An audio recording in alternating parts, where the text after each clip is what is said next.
right, let me give my full thoughts on the trade deadline. Look, these are going to just be my raw thoughts. I'm not going to be like some analytical guy talking about, you know, this guy's pitching a 3.12% ERA with 4 velocity fastball in the second. Guy against left-handers is hitting 4 home runs, and then the right-handers he's hitting 20,000. I'm just not. Look, I love talking baseball, and I'm a Met fan, all right? So let's just get to it. Obviously, my biggest concern for the Mets were their bullpen and their center fielder. Tyrone Taylor wasn't cutting it. The bullpen's just like depleted. And yes, of course, we want a starting pitcher, right? We get Gregory Soto's a solid lefty. Tyler Rogers, who was one of the better arms available. And the splash was Ryan Helsley, right? I mean, I didn't even think we were going to get him, honestly. Go from having no bullpen to 3 solid bullpen arms. It's a crazy bridge going into Diaz. That's not even considering Brooks Raley, Reed Garrett, and Ryan Stanek. And you get these guys without giving up any blue chip prospects. Oh, but Drew Gilbert, Jesus Baez. Will they be stars? I don't know. You don't know. Nobody knows. You never even watched Drew Gilbert play. You never watched the Jesus Baez game. Promising potential for sure, but that's really all they are. It's just promising potential. What I love about Stearns is he's not prospect hugging and he's going for it. Something to celebrate is that we're able to get these big bullpen arms without giving up any blue chip prospects. We still have Brandon Sproat, which at the time making this, he just did an outing. He had 9 strikeouts. We have Nolan McLean, who I've never seen pitch. I mean, I'm going to be real. I don't think a lot of you guys have seen him pitch, but Stearns must see something in those two specifically because you weren't willing to put them in any trade packages. Because I promise, I'm sure there's teams that ask for those arms. Jet Williams is still on the team. Jonah Tong is 22 years old. What he's doing right now in the minors is something to be extremely excited about. If you ask me, I think Stearns really understands what kind of arms we have in the farm system. And as much as we want a starting pitcher now, their price tag was probably pretty steep, which is why Joe Ryan and Sandy didn't get traded. You're upset that we didn't get a starting pitcher and you wanted Sandy or Joe Ryan. Are you willing to give up Jonah Tong, Jet Williams in a package for that? Plus maybe one of the baby Mets that are playing right now, whether it's Vientos or Acuna? I wouldn't want to do a trade like that. So what do we do about starting pitching? Because I do think it's low-key a problem. You have to hope Manaya and Peterson can somehow just keep going 7 innings. Senga and Montas just feel like they can't figure it out right now. These are truly guys who could eat 6-7 innings when they have it figured out. I think they'll have it figured out this year. I do. Now you entertain the conversation of bringing up McLean or Sproat, and who knows, that could be an X factor in the rotation. Offensively, we get Cedric Mullins. I know a lot of people are giving up on Mark Vientos. I personally wasn't willing to give up someone like Mark Vientos for Cedric Mullins. I might be a sucker, but I have a lot of faith in Mark Vientos. You could argue like his last 7-8 games, he's been one of the better hitters on the team. So with that being said, when it came to getting a center fielder, I was perfectly fine with Cedric Mullins or Luis Robert because I think they're both better than Tyrone Taylor offensively and match pretty well with him defensively. The issue was I did not want to pay so much for those type of guys. The fact that we didn't have to give up any of our top prospects or any of the young guys in the infield and still able to get someone like Cedric Mullins is a massive win. Your future's intact, your presence intact. It was absolutely a win for the Mets this trade deadline. Overall, if I were to grade this trade deadline, I'd give the Mets an A. The only reason they're not getting an A+ is because they didn't go ahead and get Sandy or Joe Ryan. But that would have also depended on who we let go. I'd be okay if we were to get Joe Ryan or Sandy in a Vientos Acuna-like package and include prospects that are not in the top 7, top 8. But I think to get those guys, they probably wanted something like a Mark Vientos Acuna package, maybe even a Beatty package, and one of our arms, whether it's McLean or Sproat. That being said, I'm glad it didn't happen. So overall, that's where I stand with the Mets. I absolutely love how David Stearns handled this. Every baseball team wishes they had a GM like David Stearns. As for how I think the other teams did in the league, San Diego Padres just absolutely went all out. Mason Miller, Ryan O'Hearn, their bullpen is stacked. They did give up a lot of their prospects, including that number 3 prospect. I don't even know how to pronounce his name. I don't want to botch it. And look, I've never seen that kid play, but there is a lot of hype on him. I feel like the Padres gave up everyone in their farm system. My theory is that they're going all in here and they're just emptying out their farm system. If it doesn't work out, it would not surprise me if they use Tatis as trade bait to bring in a massive haul to re-up that whole farm system again, but we'll see. I think the Yankees did really good. I hate to admit it, but I think the Yankees did really good. I think the Yankees were similar to the Mets in that they understood what they needed, what holes were missing. They were able to fill those holes, but unfortunately, again, the price for a starting pitcher is just too steep. I'm sure they asked the Yankees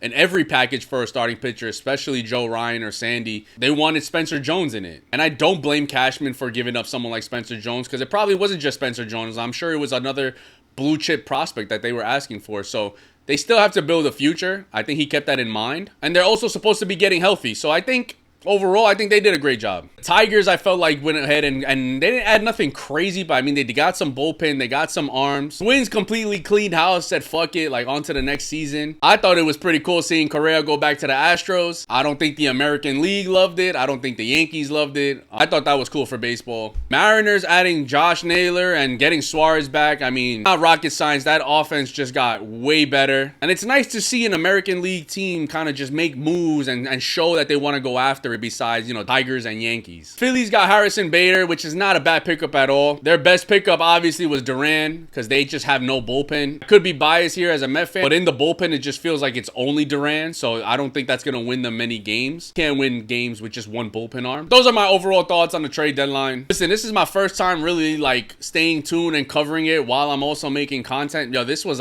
a lot of fun. I mean, I don't know if maybe it's me being a Met fan also anticipating that as well, but anxiously waiting for all the news to drop, understanding that today could be the day that your team is the reason you win the World Series. Also, just talking about it with other baseball fans was cool, man. I honestly enjoyed myself. So thank you guys for everyone who tapped in, whether it's Instagram, Twitter, on TikTok. I appreciate it. I don't really know where I'm gonna go with long form content on YouTube, but I'm gonna just start off here with my trade deadline thoughts. We'll see what else I do. Other than that, feel free to follow me on TikTok, Instagram, or X at Aychlife. And if you haven't yet, subscribe to my YouTube. Like, share, engage with the video. It would mean a lot. I appreciate it. And if you don't, either way, thank you for watching the video.